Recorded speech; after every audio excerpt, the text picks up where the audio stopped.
The shocking truth, shocking truth, shocking truth, shocking truth, shocking truth, shocking truth. Greetings, friends, or shall I say, late friends, though not former friends, for it is getting late, very late, for both you and for I, and for the sustained existence of all of humanity. So terribly dreadful, it's game over, man. My name is Ludwig von Koopa, and I live in a haunted tower on a haunted hill, next to some haunted woods. Sometimes you can hear screaming at midnight, or you might think it's screaming, but it's singing, and not from wigglers or goombas or Koopas without a shell, or a magic stuttering gnome named Craig. No, it's about your future. It's about your kids, and it's something entirely different. I was sitting alone in my toilet chamber playing the organ and screeching my balls when I heard my door knocker go knock, knock, knocking. I used Dollar Tree money as toilet paper. I knew time was of the essence.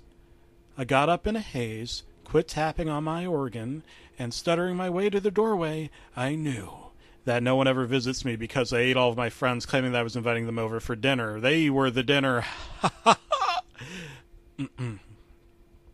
Perhaps this would be new dinner. But no, it wasn't. It was not meant to be that way. The front gate was already ajar, and by that I mean it was creaked open. I saw sunlight, not my favorite, coming in from the outside, and nothing else. Perhaps I'd been ding-dong ditched by that short Italian plumber and read again. Thinking about spaghetti and pasta sauce, I slammed the door shut and headed back to the toilet chamber. I'd just begun to stroke my organ when I heard knock-knock number 2. Irritated and at least mildly disheveled, I put my pants back on and noticed the door had been ajar once again. I scratched my head. My fingers have sharp spikes on the edges, so it kind of hurt, and I started to bleed. I stepped back to the toiletry when I heard a voice. No, not quite a voice. It was a croaking. Ribbit, I heard in the summer breeze, rolling off the beach and hills and into my amphibious ear canals. It must have been a frog, for that ribbit was much too highly realistic to be anything but. "Come on in," I exclaimed, chortling to myself over the prospect of a frog-leg fiesta. "Ribbit," it croaked back. Well, that did it. I was pissed off. I could feel my eyes go bloodshot, and my organ felt flaccid in my hand. I used my unoccupied fist to swing the wooden door gate wide open, in anticipation of strangling a frog by the throat. When?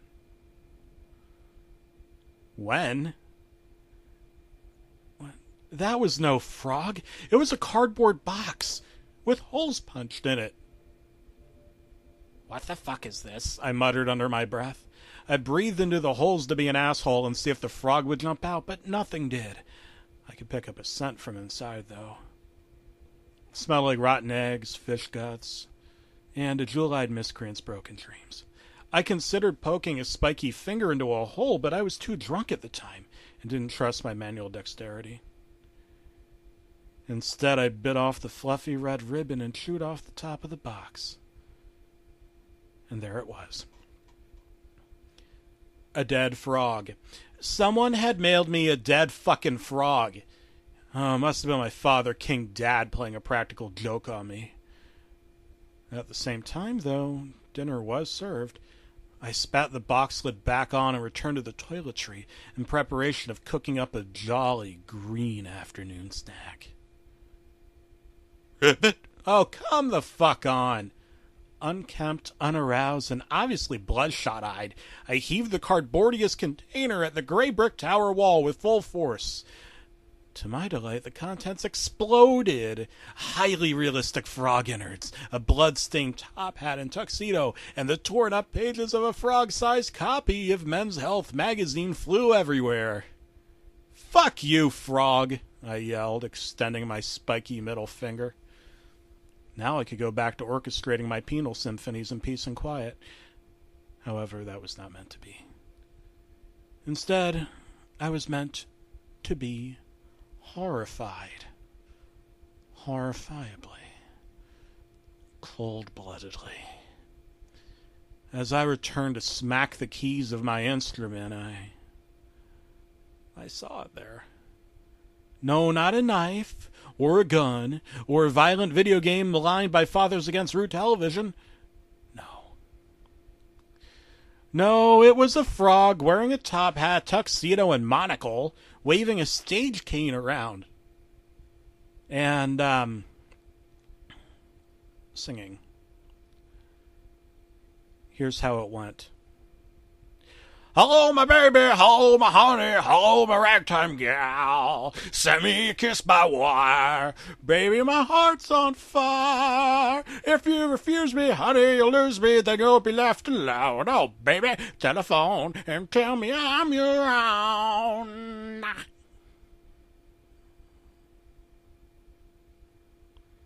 Okay, first of all, I'm a frog and he's a Koopa. I mean, I'm a Koopa and he's a frog, so no.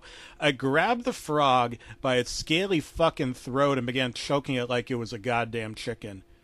Who the hell are you and why are you not dead? I inquired. Well, I expected it to croak or maybe play dead again, but no. Listen, I know you're not going to believe me, but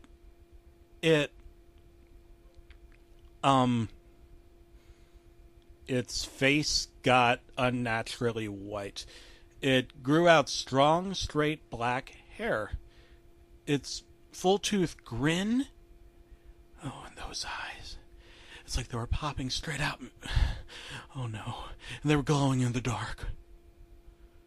You laughed at me, but now I have white face paint. He did indeed have white face paint now. I am 2 amphibians now instead of 1. I am Frog the Killer. Oh, fuck.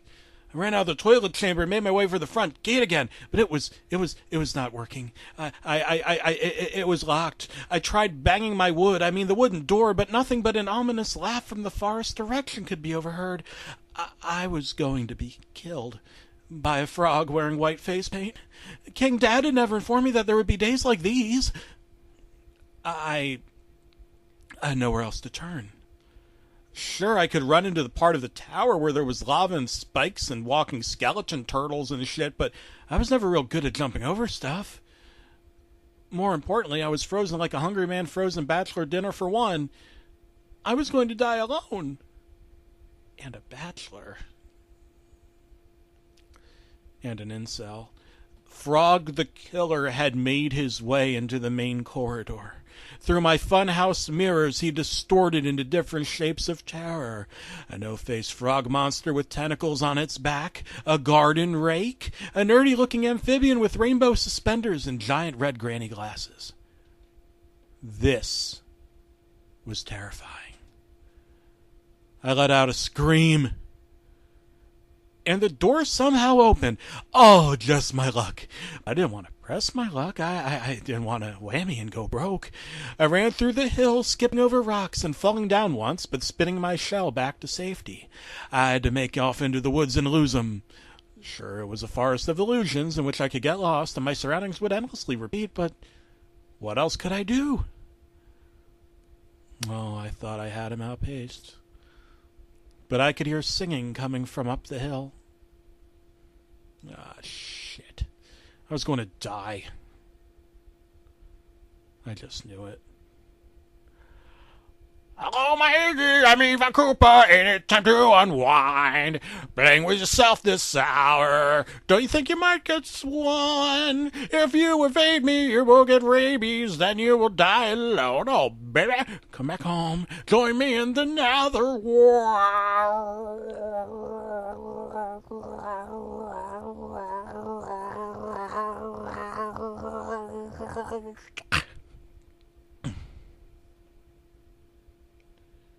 Yeah, fuck you. I heard that one before.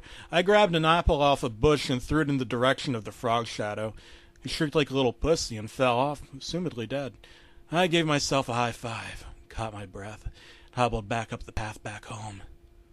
I really wish I had King Dad's flying clown car with me, but beggars can't be choosers, and I'm all for a beggar's banquet.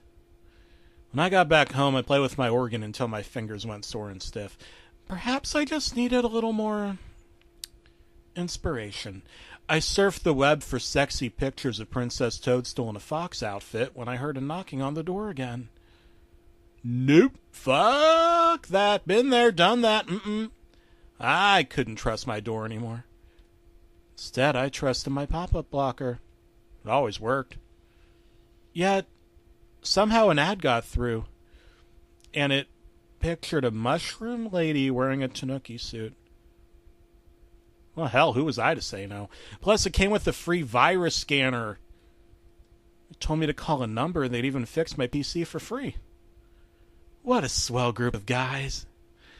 I picked myself up off my spiny keister and entered the digits one at a time into my 1920-style rotary phone.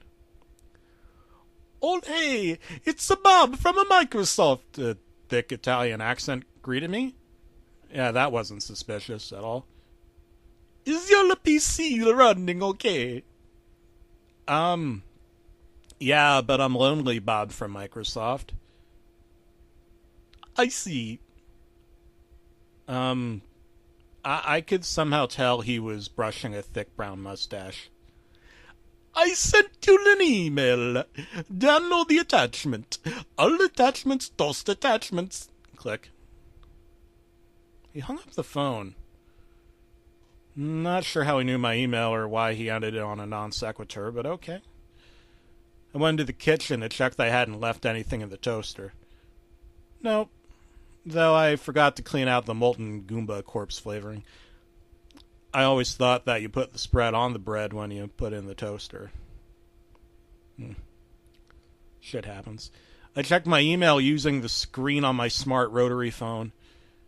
Indeed, there was an attachment. MichiganJFrog.exe?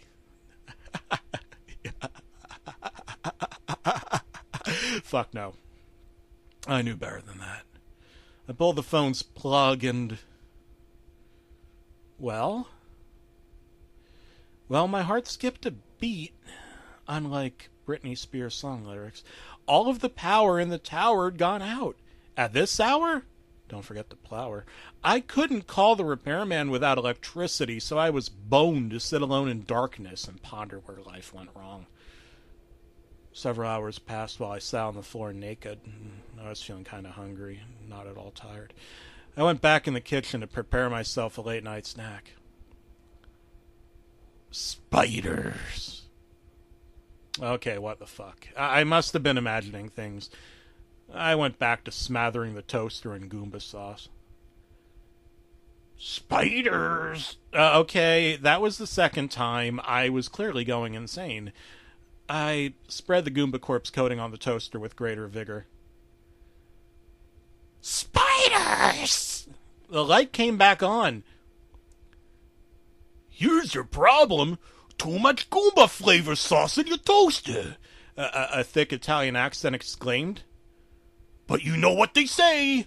All toasters toast corpses. Oh, I turned around. I expected him, that man with the red hat and the mustache, but no, it wasn't him. No, it wasn't him. It was... You should have gone to sleep, Lottie. Oh, the horror. The melted white face paint running down his amphibious little frog cheeks. I knew it. This time, I was gonna die.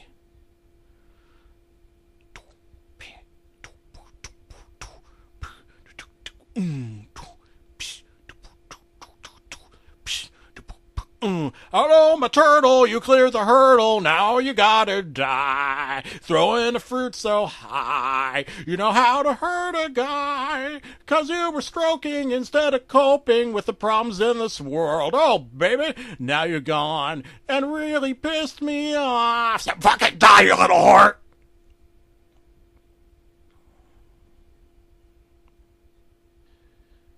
I realized at that moment that I had failed.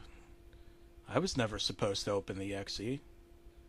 I was supposed to ruin the tower power supply. so that he could dupe me into an inescapable situation. MichiganJFrog picked up a knife and stabbed me in the chest. The blood from my heart splurted into the toaster, and MichiganJFrog spread it onto some Wonder Bread.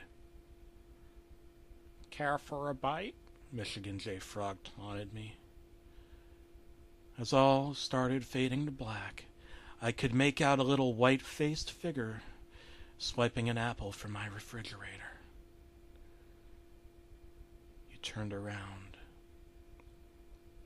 and he pelted it at me in the head, as everything I ever knew and loved and cared about came to a shocking conclusion.